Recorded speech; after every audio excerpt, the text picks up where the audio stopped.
అంటే ఎక్కడ ఏది జరిగినా సరే జగన్మోహన్ రెడ్డి గారిని తీసుకురాకుండా మటుకు ఉండడం లేదు. ఏమన్నారంటే ఆయన టీమ్ 11 కెప్టెన్ వచ్చారా అని చెప్పేసి మీడియా వాళ్ళు ప్రశ్నిస్తే వాళ్ళు అడిగినటువంటి ప్రశ్నకి ఇది చెప్పినటువంటి సమాధానానికి ఏమాత్రం కూడా పొందం లేకుండా టీమ్ 11 కెప్టెన్ వచ్చారా ఇక్కడికి అని చెప్పేసి ఈరోజు ఎవరు వచ్చారు? టీమ్ 11 కెప్టెన్ ఎవరైనా వచ్చారా ఇక్కడికి వచ్చి మాట్లాడారని? అసలు టీమ్ 11 కెప్టెన్ అంటే జగన్మోహన్ రెడ్డి గారిని ఉద్దేశించి ఈయన మాట్లాడారు చాలా ఎటకారంగా. ఈరోజు అధికారంలో ఉన్నది ఎవరు? ఈరోజు అధికారంలో ఉంది మీరు కదా. ఇంకా సిగ్గు లేకుండా దాదాపు 2 సంవత్సరాలు అయిపోతున్నా సరే ఇంకా జగన్మోహన్ రెడ్డి గారు వచ్చారని చెప్పేసి, జగన్మోహన్ రెడ్డి గారు ఏమి ఇప్పుడు మంత్రిగా లేరు, లేదంటే ఈ రాష్ట్రానికి ముఖ్యమంత్రిగా ఏం కాదు కదా. అయినా సరే అక్కడ జరుగుతున్నటువంటి విషయం ఏంటి, అక్కడ వాళ్ళు వచ్చినటువంటి సందర్భం ఏంటి, పొంతన లేకుండా సమాధానం అంటే అన్నారంటారు కానీ తలతిక్క సమాధానం. వాళ్ళు అడిగిన ప్రశ్నలు ఏంటి, మీరు చెప్పే సమాధానం ఏంటి? టీమ్ 11 కెప్టెన్ వచ్చారా అని చెప్పేసి మాట్లాడుతున్నారు. గతంలో ఒకసారి గుర్తు తెచ్చుకోండి, జగన్మోహన్ రెడ్డి గారి హయాంలో ఇలాంటి ఇన్సిడెంట్ జరిగినప్పుడే ఆయన ఏ విధంగా స్పందించారు, ఏ విధంగా బాధితుల కుటుంబానికి అండగా ఉన్నారనేది ఒకసారి బ్యాక్ వెళ్ళి చెక్ చేసుకోండి. ఈరోజు మీలాగా తలతిక్క సమాధానాలు చెప్తా జగన్మోహన్ రెడ్డి గారిని ప్రస్తావన ప్రతిసారి తీసుకొస్తా సంబంధం లేని విషయాల్లో కూడా. అసలు ఆయన ఎందుకు రావాలి? ఆయన ఇష్టమైతే వస్తారు. ఒక ఎమ్మెల్యేగా ఆ నియోజకవర్గం కూడా అయింది కాదు, కానీ ఒక బాధ్యత గల నాయకుడిగా రావాలనుకుంటే ఖచ్చితంగా వస్తారు. రేపు వస్తున్నారు కదా. అయినా సరే లోకేష్ బాబు గారు చాలా విచిత్రంగా టీమ్ 11 కెప్టెన్ వచ్చారా అని చెప్పేసి మాట్లాడడం, ఈ మాట్లాడే వైఖరి అంతా కూడా చూసుకుంటే వీళ్ళ యొక్క గర్వానికి చిహ్నంగా ఎంత అధికార మదంతో విర్రవీగుతున్నారనేది చాలా స్పష్టంగా అర్థమవుతా ఉంది.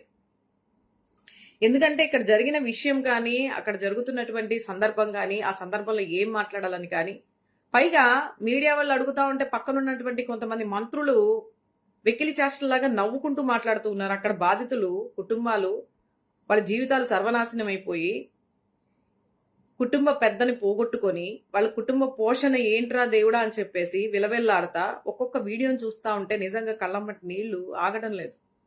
అంత భయంకరంగా రోధిస్తా ఉన్నారు. ఈరోజు కొన్ని వీడియోలు కూడా చూసాం.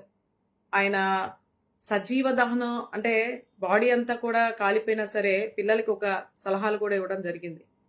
ఎంత బాధ అనిపిస్తుంది ఇలాంటి వీడియోలు, ఇలాంటి ఇన్సిడెంట్లు, ఇలాంటి సంఘటనలు జరిగినప్పుడు అసలు ఏ విధంగా స్పందించాలనేది కూడా మినిమం సెన్స్ కూడా లేకుండా ఏది పడితే అది మాట్లాడేస్తా, గర్వంగా ర్యాష్గా సమాధానం చెప్తా, బాధితుల్ని ఇంకా రెచ్చగొట్టే ప్రయత్నం చేస్తా.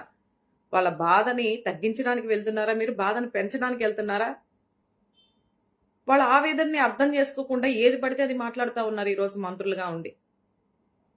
పక్కనున్న వాళ్ళు అక్కడ చనిపోయి కుటుంబాలందరూ కూడా విలవిల్లాడుతూ ఉంటే పక్కనున్నటువంటి మంత్రులు గుమ్మడి సంధ్యారాణి కానీ, మరి పల్లా శ్రీనివాస్ యాదవ్ కానీ, మరి బీజేపీ నాయకుడు భూపతిరాజు వర్మ గారు ఈయన కానీ, మరి వీళ్ళందరూ కూడా అక్కడ మరి మొహంలో చిరునవ్వు ఎందుకు వస్తుందో అర్థం కావట్లా.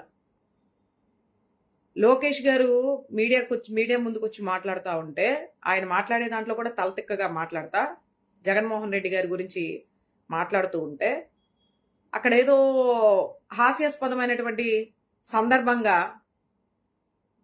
నవ్వుకుంటున్నారు. పక్కన నిలబడి ఈ మంత్రులందరూ సంధ్యారాణి, అలాగే భూపతిరాజు వర్మ గారు, పల్లా శ్రీనివాస్ యాదవ్ వీళ్ళందరూ కూడా లోకేష్ బాబు గారు వేసేటటువంటి తిక్క కామెడీకి వీళ్ళు నవ్వుకుంటా ఉన్నారు. ఒకసారి ఆలోచించండి, అది సందర్భమా? ఎవరు చేస్తున్నారు ఈరోజు శవ రాజకీయాలు? ఇంత చండాలంగా ఒక మంత్రి స్థానంలో ఉండి ఒక మెచ్యూర్డ్గా ఆలోచించకుండా చిల్లర మాటలు మాట్లాడతా మీడియా వాళ్ళు అడుగుతా ఉంటే ఏది పడితే అది మాట్లాడతా ఈరోజు ఎంత దారుణంగా మాట్లాడుతూ ఉన్నారంటే సిగ్గనిపిస్తా ఉంది. కార్మిక సంఘాల వాళ్ళు అడుగుతా ఉంటే మీరు నిర్లక్ష్యం వల్ల ఇలా జరిగిందని చెప్పేసి అడుగుతా ఉంటే మీ కుటుంబంలో జరిగిందా, మీ కుటుంబంలో ఎవరైనా చనిపోయారా అని చెప్పేసి లోకేష్ బాబు గారు మాట్లాడుతూ ఉంటే నిజంగా అసలు మరి వంగలపూడి అనిత గారు మాట్లాడుతూ ఉంటారు పదే పదే, మా నాయకుడు ఇట్లా, మా నాయకుడు అంతా, మా చిట్టినాయుడు ఎంత, మా పెద్దనాయుడు ఎంత అని చెప్పేసి.